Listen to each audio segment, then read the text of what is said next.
Don't you just hate it whenever something so simple starts giving you trouble, especially when you're in a hurry? I went to replace the accelerator pump on this 2-barrel carburetor because it was kind of hesitant. And when I pulled the top off the carburetor, it was all dirty inside. And I had a remanufactured from GM 2-barrel carburetor that I thought would work on it. But it didn't. The base was a whole lot different. It would have created a vacuum leak.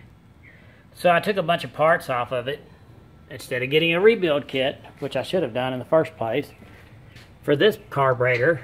Of course, I had the carburetor off the car, and I put the new guts, the new float, and all that stuff inside this carburetor, cleaned it up, put it all back together,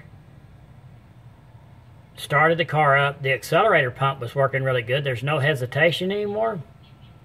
But it ran real crappy. Almost like the car has a burned valve or something. I mean, it was firing on all 8 cylinders. And I could tell it was the mixing of the way the carburetor was mixing. I think that float has an entirely different adjustment.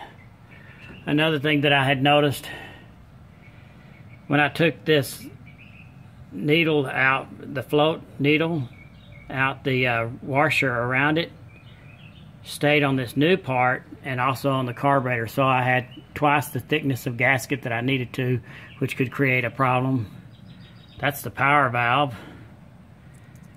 I went ahead and put the old one back in because, like I said, the accelerator pump was working great, but it just wasn't mixing properly. This car's supposed to go on a transport and go to Salt Lake City, Utah pretty soon. Go ahead. I'm making a video right now. But anyway, I'll button that up and see how much better it runs.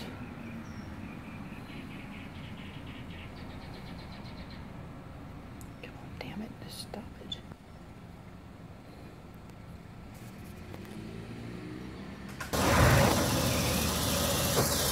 Oh, back together. I don't know that did it much good.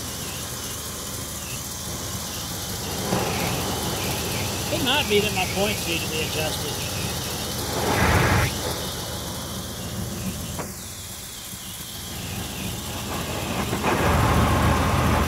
I can't stand it whenever they run like that. Old, new parts.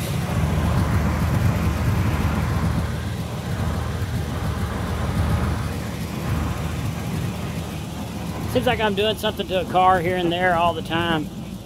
On Facebook, I'm always posting about going kayaking and bike riding and things like that, but I spend equal amount of time building cars. I just don't always take the time to make the videos. This is over at my mom's house. I've been keeping it in this garage to keep it out of the bad weather. We had some really bad weather earlier. Oh, by the way, that's old Mr. Schwint's house.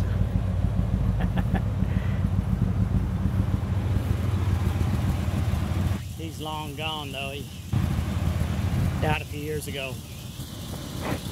Somebody else lives there now. Yeah, it's probably just a point. It's not adjusted right.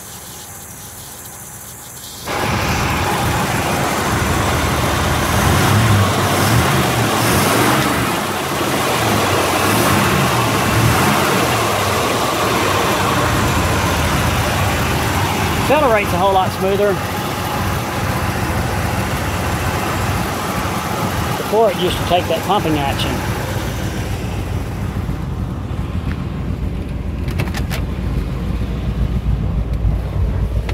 Man, I got this emblem for it at the swap meet. It's for the trunk. It's got nice chrome, but the emblem itself is kind of dead. Then I've got this original Dan Chuck emblem that's on my 55 Chevy. The chrome went bad. Now it's 30 years old, but the emblem's still pretty good, and I thought, well, I'll take that plastic out and put it in this one with better chrome. But this must be for a 57 Chevrolet or something, because the bolts don't line up at all. See that? I'd have to drill new holes to use that one. I've done so much work on this car. Trey better be glad he's my friend. All my stuff is getting neglected. Oh well, that's what it's all about, helping people out. Thanks for watching.